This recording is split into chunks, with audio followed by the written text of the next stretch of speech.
Hi listeners எல்லாருக்கும் வணக்கம். சின்னதாக ஒரு தகவல் சொல்லிவிட்டு இந்த வீடியோ ஆரம்பிக்கிறேன். கண்டிப்பாக நம்மளுடைய சேனலுக்கு நல்லா சப்போர்ட் கொடுக்குறீங்க.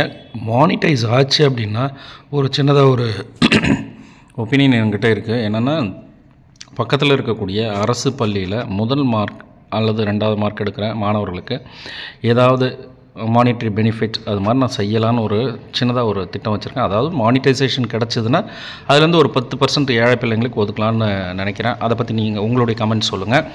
ஸோ இந்த வீடியோவை பொறுத்தவரையில் 6 ஃபிகர் ஆஃப் ஸ்பீச் தான் கொடுத்துருக்காங்க. இந்த 6 ஃபிகர் ஆஃப் ஸ்பீச்சும் நமக்கு 21லேருந்து 26 வருது. So first figure of speech பார்த்திங்கன்னா, let's talk of graves of worms and epitaphs make dust of paper and with rainy eyes with sorrow on the bosom of the earth. So இந்த lines கொடுத்தாங்கன்னா அது வந்து metaphor தான், கண்டிப்பாக எந்த சந்தேகமும் தேவையில்லை. Next one, and yet not so for what can we bequeath save our deposed bodies to the ground.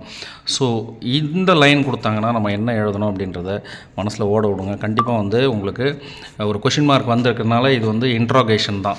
Interrogation அப்படின்றதுக்கும் rhetorical கொஷினுக்கும் ஒன்றும் டிஃப்ரென்ஸே கிடையாது, ரெண்டுமே சேம் தான். ஒரு கொஷினை கேட்டுட்டு அது ஆன்சர் அவங்களுக்கே தெரிஞ்சாலும் சும்மா ஒரு கொஷினை கேட்குறது, வாண்டட்லி கேட்குறது, ஒரு எஃபெக்ட் கொடுக்கறதுக்காக கேட்குறது தான் இன்ட்ராகேஷன் என்பது. ஸோ இது 2 முடிஞ்சிச்சு. இன்னும் 3rd ஒன் போகலாம் வாங்க. சில பேர் இது லாஸ்ட் போயம் தானே அப்படின்னு ஸ்கிப் பண்ணலான்னு நினைப்பாங்க. ஸ்கிப் பண்ணாதீங்க. கண்டிப்பாக லாஸ்ட் போயம்ன்றதுனால ஒரு கொஷின் அதிலேருந்து வர்றதுக்கு வாய்ப்புகள் உண்டு. ஸோ 3rd ஒன் பார்த்திங்கன்னா, keep death is court and there the antic sits அப்படின்றது தான் அவங்க கொடுத்துருக்குற கொஷின். இதனுடைய figure of speech, what is figure of ஸ்பீச்னு கேட்டாங்கன்னா பர்சானிஃபிகேஷன் அப்படின்னு நீங்கள் எழுதலாம், அது தப்பே கிடையாது. நெக்ஸ்ட் ஒன் பார்த்திங்கன்னா, how can you say to me I am a king அப்படின்ற கொஷினை கேட்டிருக்காரு. How can you say to me I am a king, நான் எப்படி கிங்குன்னு சொல்லலாம், நீங்கள் நான் எப்படி கிங்குன்னு சொல்லலாம் அப்படின்றது கேள்வி கேட்குறாரு. பட் ஆன்சர் அவருக்கே தெரியும். ஸோ அதனால் இது வந்து ரெட்டாரிக்கல் கொஷின் தான். ஸோ ரெட்டாரிக்கல் கொஷின் இது அடிக்கடி கேட்குறான். இந்த ரெட்டாரிக்கல் கொஷின் கண்டிப்பாக வந்து இதை நீங்கள் மெமரி பண்ணிக்கங்க. ஸோ 1 மார்க் கிடைக்கலாம்.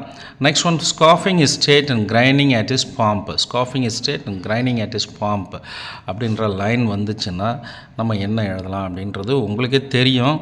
என்னது? அதே தான், சொல்லுங்கள். பர்சானிஃபிகேஷன் தான். ஏன்னா scoffing his state at his pomp, அந்த ஹிஸ் அப்படிங்கிறத ஒரு பர்சனாக நீங்கள் வந்து மென்ஷன் பண்ணி சொல்கிறதுனால அது வந்து பர்சானிஃபிகேஷன் தான்.